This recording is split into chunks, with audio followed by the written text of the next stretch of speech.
AP assembly నుంచి YCP MLA రోజా suspension పై తుది నిర్ణయం సభదేనని మరోసారి స్పష్టం చేసింది సుప్రీంకోర్టు. కావాలంటే రోజా పిటిషన్ను ఉపసంహరించుకోవచ్చని సూచించింది. కేసు విచారణను ఆగస్టు మొదటి వారానికి వాయిదా వేసింది. తన వ్యాఖ్యలు సస్పెన్షన్ పై కోర్టుకు లిఖితపూర్వక వివరణ ఇచ్చారు రోజా. తన లేఖను పరిగణలోకి తీసుకోవాలని కోరారు. సస్పెన్షన్ పై మధ్యంతర ఉత్తర్వులు ఇవ్వాలని ఆమె చేసిన విన్నవించుకున్నా కోర్టు అంగీకరించలేదు. అయితే ఎమ్మెల్యేని సభలోనికి రానివ్వకుండా అసెంబ్లీ ఆవరణలోనికి వైసీపీ ఆఫీస్ వరకు అనుమతించడానికి తమకు అభ్యంతరం లేదని ప్రభుత్వం చెప్పడంతో ఆ మేరకు ఆదేశాలిచ్చింది సుప్రీం. కూడా నిన్న సుప్రీంకోర్టులో స్పెషల్ లీవ్ పిటిషన్ మీద జరిగిన ఆర్గ్యుమెంట్స్ లో మా తరఫు లాయరు ఇందిరా జయసింగ్ గారి ఆర్గ్యుమెంట్స్ 3.5 hours పూర్తిగా జరగడం జరిగింది. ఆ తర్వాత అధికార పార్టీ నుంచి వచ్చిన లాయర్స్ వాళ్ళ హైకోర్టులో కోరిన విధంగానే ఇక్కడ కూడా తాను చెప్పిన పదాలకి తాను మాట్లాడిన వ్యాఖ్యలకి రిగ్రెట్ అయ్యేలాగుంటే మేము ఈ కేసు విత్డ్రా చేసుకుంటామని అడగటం కూడా జరిగింది. అండ్ కోర్టులో ఉన్న జడ్జెస్ ఇద్దరూ కూడా స్టేట్ వెల్ఫేర్ కోసం మీరు కలిసికట్టుగా పనిచేయాలి, ఇలాంటి చిన్న చిన్న విషయాలకి కొత్తగా వచ్చిన ఎమ్మెల్యేల మీద టార్గెట్ చేసి ముందుకెళ్ళటం కరెక్ట్ కాదు. ఎందుకంటే అసెంబ్లీ ఉండేది ప్రజా సమస్యలు డిస్కస్ చేయడానికి కాబట్టి అసెంబ్లీలో ఏదైనా రూల్స్ కి అడ్డం కనుక పడితే మీకున్న రూల్స్ ప్రకారము ఆ అసెంబ్లీ బిజినెస్ స్మూత్ గా నడవటానికి ఉన్న రూల్స్ ని వాడుకోవాలి. కానీ కక్ష సాధింపుగా 1 year 2 year వేసి ఆ కాన్స్టిట్యున్సీ ప్రజలకి అన్యాయం జరిగే విధంగా ఉండకూడదు. కాబట్టి అధికార పార్టీకి మీరు చెప్పి స్పీకర్ గారికి చెప్పి ఈ కేసులు ఇంతటితో ముగించే విధంగా ఏవైతే వాళ్ళు ప్రివిలేజ్ కమిటీలో ఒక మహిళ ఇచ్చిన కంప్లైంట్ ఉందో అది, అలాగే సస్పెన్షన్ ఆర్డరు, అలాగే ఇంకొకటి కాలువ శ్రీనివాస్ గారు ఒక నోటీస్ ఇచ్చారు. దానికి ఇంతవరకు నాకు ప్రొసీడింగ్స్ కూడా రాలేదు, అది ఏంటో కూడా నాకు తెలియని విషయం. సో ఆల్ టుగెదర్ అన్ని కూడా డిస్పోజ్ చేసి ఫ్రెష్ గా స్టేట్ డెవలప్మెంట్ కోసం మీరు పని చేయండి అని చెప్పి మరి సుప్రీంకోర్టు జడ్జెస్ చెప్పారు. కాబట్టి వారి మీద గౌరవంతో మేము ఈ నిర్ణయానికి వచ్చిన విషయం కూడా మీ అందరికీ తెలుసు. ఎందుకంటే గతంలో సింగిల్ జడ్జి వచ్చి మరి ఏ విధంగా ఇంట్రీమ్ ఆర్డర్ ఇచ్చింది, ఆ రోజు గౌరవించి మేము కోర్టు నుంచి నేరుగా ఆర్డర్ తీసుకొని అసెంబ్లీకి వెళ్ళాం. వాళ్ళు రానిలేదు, కోర్టును అవమానించారు, ధిక్కరించారు. రెండోసారి వాళ్ళు డివిజనల్ బెంచ్ కు వాళ్ళు అప్పీల్కి వెళ్లారు. వాళ్ళకి ఫేవర్ గా వచ్చింది, నన్ను వెళ్ళకూడదు అసెంబ్లీకి అన్నారు. అప్పుడు కోర్టుని గౌరవించి నేను అసెంబ్లీకి వెళ్ళలేదు.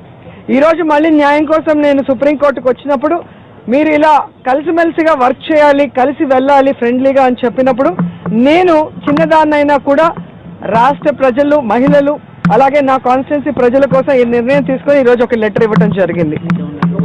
సో అసెంబ్లీలో 18వ తేదీ ఏదైతే జరిగిందో కాల్ మనీ సెక్స్ ర్యాకెట్ ఇష్యూలో మెజారిటీ మహిళలు అన్యాయం అయిపోతున్నారు. కాబట్టి ఆ మహిళల కోసం నేను పోరాడానే తప్ప ఎక్కడా కూడా ఆ రోజు ఎవరిని కూడా ఇన్సల్ట్ చేయాలనో, వాళ్ళని బాధ పెట్టాలో అనే అబ్యూజింగ్ వర్డ్స్ కానీ, డెరిగేటరీ వర్డ్స్ కానీ, అలాగే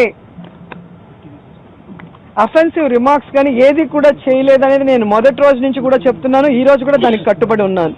సో ఏదైతే పేపర్స్ లో వచ్చాయో అవే పదాలని నేను అదే ఇష్యూ మీద వాడాను తప్ప నా వ్యక్తిగతంగా ఒక్క పదం కూడా నేను కొత్తగా వాడలేదు. సో అవి కూడా ఆ రోజు ఎవరైనా మెంబర్స్ ని కానీ, చీఫ్ మినిస్టర్ ని కానీ మరి బాధ పెట్టి ఉంటే ఆ వర్డ్స్ అన్ని కూడా నేను విత్డ్రా చేసుకోవడానికి రెడీగా ఉన్నానని ఈ లెటర్ లో మెన్షన్ చేశాము. అలాగే ఏదైతే ప్రివిలేజ్ కమిటీ ఉందో దాంట్లో 7 మంది మెంబర్స్ లో 5 మంది అధికార పార్టీకి సంబంధించిన వాళ్ళు, ఇద్దరే మేము ఉండటం వల్ల సో మాకు జరిగిన అన్యాయాలు ఏదైతే బోండా ఉమా ఇక్కడే పాతేస్తానని చెప్పారో, ఏదైతే బీ కేర్ఫుల్ మిమ్మల్ని నలిపేస్తాము అని చెప్పేసి మరి బుచ్చయ్య చౌదరి గారు చెప్పారో, ఏదైతే అచ్చెన్నాయుడు జగన్ గారిని చూసి నీకు మగతనం ఉంటే నువ్వు మగాడివి అయితే అని మాట్లాడారో, ఇలాంటి వర్డ్స్ మీద మేము ఇచ్చిన ప్రివిలేజ్ మోషన్స్ వెలుగు చూడకుండా పోతున్నాయి. సో కోర్టు వీటిని కూడా దృష్టిలో పెట్టుకొని అందరు ఎమ్మెల్యేలు, ముఖ్యమంత్రితో సహా అందరు ఎమ్మెల్యేలకి ఒకటే ప్రివిలేజ్ ఉంటుంది.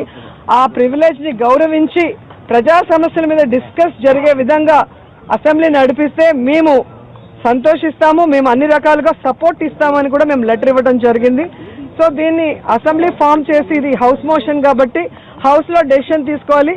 దీన్ని మెయిన్ ప్రయారిటీ కింద ఫస్ట్ డే దీన్ని డిస్కస్ చేసి డిస్పోజ్ చేయమని చెప్పి కూడా కోర్టు చెప్పడం జరిగింది. అలాగే అసెంబ్లీ ప్రెమిసెస్ లోకి రోజాని వెళ్ళనివ్వాలి, ఎక్కడైనా కనుక ఆపటం జరిగితే దాని మీద సీరియస్ యాక్షన్ ఉంటుందని గట్టిగా కూడా జడ్జెస్ చెప్పడం జరిగింది.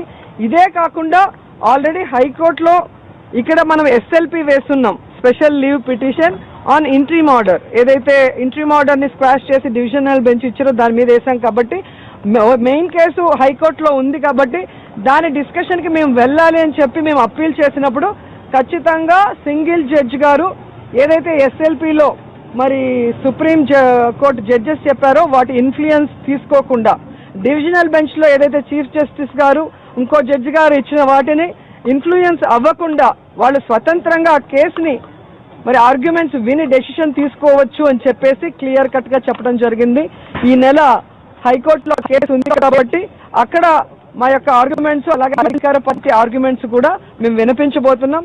దాని మీద పాజిటివ్గా డెసిషన్ వస్తే ఓకే, లేదంటే ఎలాగో వాళ్ళు ఆగస్టులో వాళ్ళు నిజంగానే క్లియర్ చేసుకోవాలనే ఉద్దేశం ఉంటే ఆగస్టు వరకు ఎదురు చూడరు. ఇప్పుడే ముందే కనుక ఒక మంచి డెసిషన్ వాళ్ళు తీసుకుంటే రాష్ట్రానికి మంచిది, మరి ఎమ్మెల్యేలని అసెంబ్లీని మనందరం కూడా గౌరవించుకున్న వాళ్ళు అవుతామని నేను ఆశిస్తున్నాను.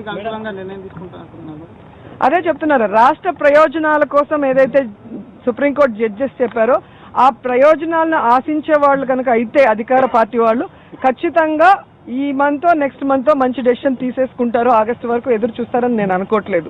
కేవలం నా మీద కక్ష సాధించాలంటే మరి ఆగస్టు వరకు తీసుకోవాలి.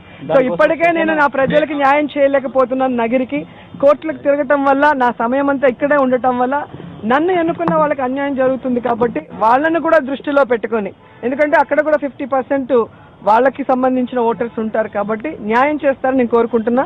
ఈ ప్రాబ్లమ్స్ ఎంతటితో సాల్వ్ అయిపోయి ఫ్రెండ్లీగా ప్రజా సమస్యల మీద అసెంబ్లీలో పోరాడటానికి ముందుకు వెళ్దాం. మేము నిన్ననే క్లియర్ కట్ గా చెప్పాము. అసెంబ్లీలో జరిగిన విషయాన్ని అసెంబ్లీలో మాకు మాట్లాడే అవకాశం ఇవ్వాలి అంటే మరి అధికార పార్టీ సైడ్ పిపి రావు గారు క్లియర్ గా చెప్పారు. మరి రోజా గారి కోసం మళ్ళీ మేము అసెంబ్లీ ఫామ్ చేయలేము కాబట్టి స్పీకర్ గారికి లెటర్ ఇస్తే చాలు. స్పీకర్ గారు లెజిస్లేటివ్ మినిస్టర్తోనూ లీడర్ ఆఫ్ ద హౌస్తో మాట్లాడి డెసిషన్ తీసుకుంటామని నిన్న వాళ్లే చెప్పారు. సో వాళ్ళకి కనుక స్టేట్ మీద డెవలప్మెంట్ మీద కనుక ఇంట్రెస్ట్ ఉంటే వాళ్ళు ఎలాగైనా